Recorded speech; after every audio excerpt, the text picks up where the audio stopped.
السلام عليكم ورحمة الله تعالى وبركاته. مستمعينا الكرام، مشاهدينا الكرام، أهلا وسهلا ومرحبا بكم.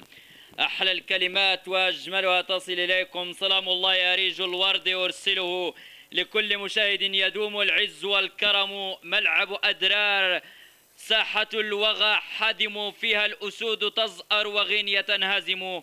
فرصة الجمهور المغربي للتعرف على حقيقة الأسود.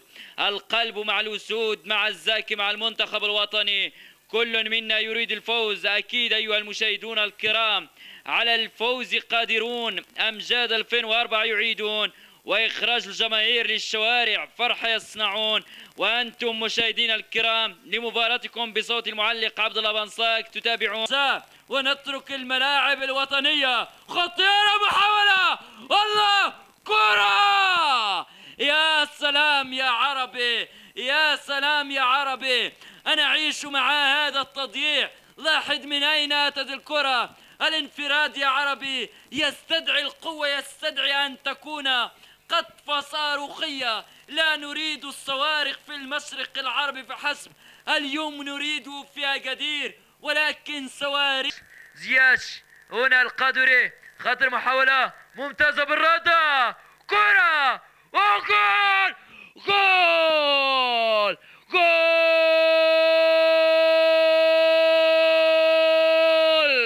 جولاتو جولاتو جولاتو! هدف للمنتخب الوطني المغربي.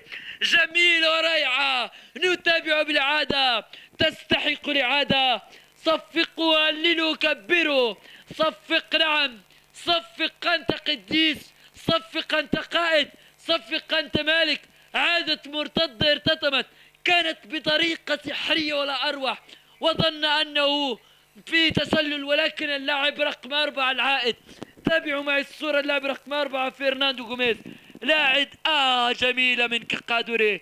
بنفس الطريقة أرسلها، اشترى القادوري، باعها العربي. عقدة انفكت. كنت هناك يا حارس، باي باي. الحارس باي باي. الكرة في الشمال وأنت في الجنوب. ممتازة جدا. يصعد مرة أخرى هنا حكيم. والدقات والخفقان يكون أصعب، ولكن خطرت محاولة ممتازة للمنتخب الوطني المغربي. جول! جول ثاني. سدد، صفق، قلل الله. لم يحتسب، لم يحتسب يا سيدي. ماذا كان الحكم؟ يمشي زياش، خطير زياش، خطير مرة أخرى للمنتخب الوطني المغربي.